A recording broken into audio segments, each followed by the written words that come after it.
Sir, Revanth Reddy పరిపాలనలో law and order, Hydraa చర్యలు, అక్రమ నిర్మాణాల కూల్చివేత ఇవి నిజమైన సంస్కరణలా లేక రాజకీయ టార్గెటా? నమస్కారం అండి. రేవంత్ రెడ్డి గారి ప్రభుత్వం ఏ పరిస్థితుల్లో ఎలా వచ్చిందనేది ప్రజలకు తెలుసు. ఆయన మళ్ళా ఎలక్షన్లో గెలవాలంటే ప్రజల మద్దతు కావాలి. ఇంతకుముందున్న ప్రభుత్వం కంటే ఇప్పుడున్న ప్రభుత్వం పనిచేస్తుంది అని ప్రజలు మద్దతు ఇస్తారు అని రేవంత్ రెడ్డి గారు చెప్తున్నారు. అయితే రియల్ ఎస్టేట్ రంగం కుదేలైపోయింది. ఎందుకు అయిపోయింది అని అంటే దానికి హైడ్రా కారణం అని కూడా చెప్తున్నారు. హైడ్రాని నేను స్వాగతించాను, హైడ్రాకి మద్దతు ఇచ్చాను. హైడ్రా వచ్చిన తర్వాత వాళ్ళు చేసే కార్యక్రమాలు బాగున్నాయి అని చెప్పి కూడా చాలా సందర్భాల్లో చెప్పడం జరిగింది. అయితే హైడ్రా పెద్దవాళ్ళ మీదనే అంటే కొంతమంది మీదనే వెళ్తుంది, కొంతమందిని తప్పిస్తుంది అనేది వాస్తవమే. ఇప్పుడు నాగార్జున గారి విషయంలో అది డిమాలిష్ చేశారు, కానీ ఆయన ఏదో సరెండర్ ల్యాండ్ ఇచ్చేశాడు కాబట్టి ఆ ల్యాండ్ని వీళ్ళు తీసుకున్నారు కాబట్టి ఇంకేం చర్యలు తీసుకోకుండా వదిలేశారు. అది తప్పు కదా.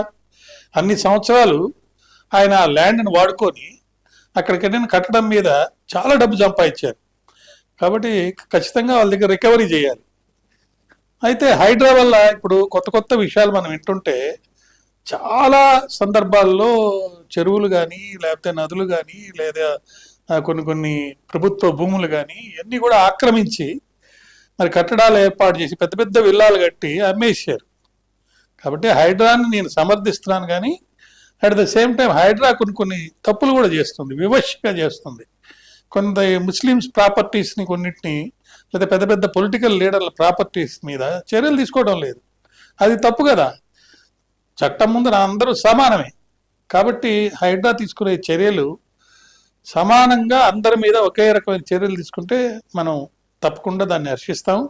అయినా కూడా చాలా మంచి పనులు చేస్తుంది కాబట్టి కొన్ని చెరువుల్ని కబ్జాల నుంచి వదిలిపెట్టించేసి ఎఫ్టీఎల్ దాని ప్రకారం ఏం చేయాలో అవన్నీ చేస్తున్నారు కాబట్టి మరి అది సమర్థనీయమే. అయితే ఈ మధ్య కేసీఆర్ గారు ఒక సభలో చెప్పారు, హైడ్రా అని ఇక్కడ నిజామాబాద్లో నిద్ర అని ఇంకోటి అలా అన్నీ పెట్టేసేసి అన్ని డిమాలిషన్ చేసి పేదవాళ్ళని ఇబ్బంది పెడుతున్నారు. కాబట్టి పేదవాళ్ళకి నష్టం లేకుండా చేసే విధంగా ఉండాలి. At the same time Musi నది మీద కూడా చర్యలు తీసుకుంటున్నారు, సుందరీకరణ. దానివల్ల హైదరాబాద్ నగరంలో వాతావరణ మార్పులు జరిగి రియల్ ఎస్టేట్కి బాగా డెవలప్మెంట్ బాగా జరిగి అభివృద్ధి చెందేదానికి అవకాశాలు ఎక్కువ ఉన్నాయి. అయితే ఇక్కడ చాలా ఒక ముఖ్యమైన విషయం ఎకనమిక్గా మనం చూస్తే భారతదేశంలో బ్యాంకులన్నీ ఇచ్చే లోన్లో 80% బెంగళూరు, బాంబే, చెన్నైలో ఇస్తున్నారు. మిగతా 20% ఆఫ్ ద లెండింగ్ అమౌంట్లో 3-4% మాత్రమే హైదరాబాద్లో ఇస్తున్నారు. రాబోయే 10 ఏళ్లలో సుమారు 50 లక్షల కోట్లు అప్పు బ్యాంకు వాళ్ళు ప్రజలకి ఇచ్చి రియల్ ఎస్టేట్ రంగాన్ని ముందుకు తీసుకెళ్లాలని చూస్తున్నారు. ఈ పరిస్థితుల్లో మూసీ సుందరీకరణ జరిగితే దానివల్ల ఇక్కడ రియల్ ఎస్టేట్ రంగం అటు ఫ్యూచర్ సిటీ కానీ అన్నీ జరిగితే మంచిదే. కానీ ఇక్కడ corruption is rampant. Law and order problems ఎక్కువైనాయి, ఇంతకుముందు కంటే ఎక్కువైనాయి. ఒక పక్క ఈ మత్తు పదార్థాలు వీటన్నిటి మీద ఉక్కుపాదం అని చెప్పి అనేక చర్యలు చేస్తున్నా కూడా మనం అక్కడక్కడ ఇంటానే ఉన్నాం. చాలా మందిని చంపేస్తున్నారు. లా అండ్ ఆర్డర్ ప్రాబ్లం అనేది ఇంకా స్టిల్ ఉంది. దాంతోపాటు వరదలు వస్తే ఇక్కడ హైదరాబాద్ పరిస్థితి చాలా గందరగోళంగా ఉండే పరిస్థితి ఉంది.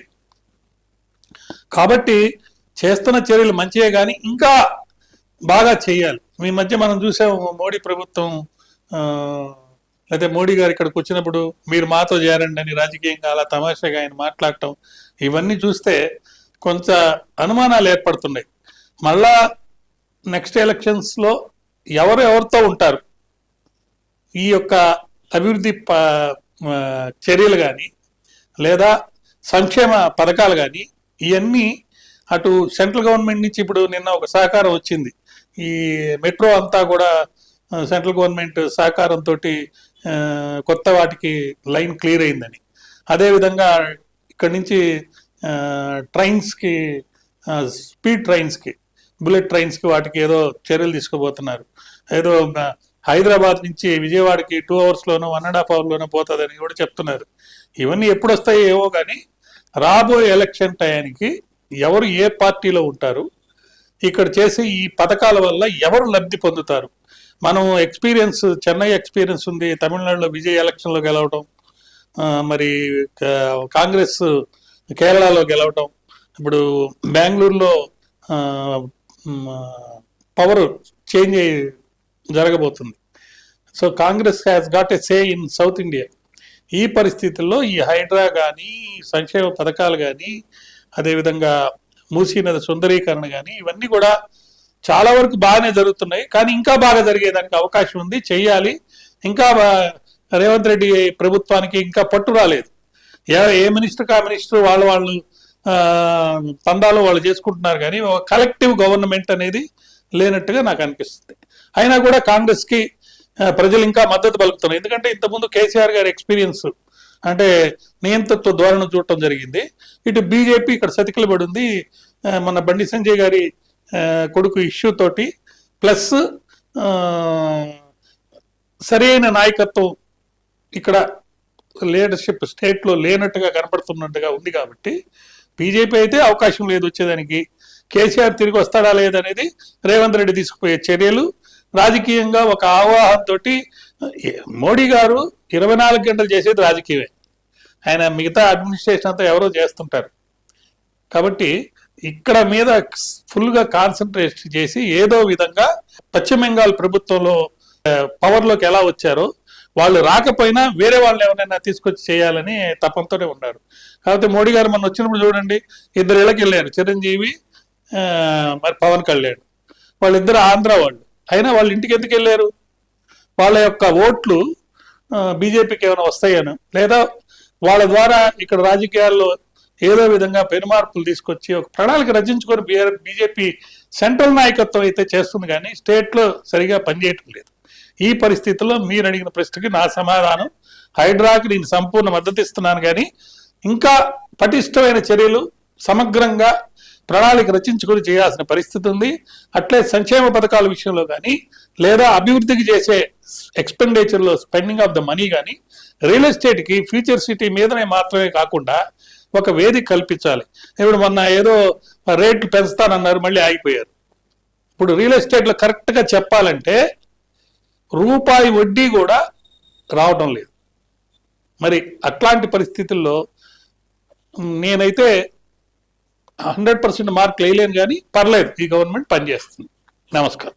మరిన్ని అప్డేట్స్ కోసం మా కాయ్ టీవీని సబ్స్క్రైబ్ చేసుకోండి. మా వీడియో కనుక మీకు నచ్చినట్లయితే లైక్ చేయండి, షేర్ చేయండి. మీ విలువైన అభిప్రాయాలను కామెంట్ బాక్స్లో తెలియజేయండి.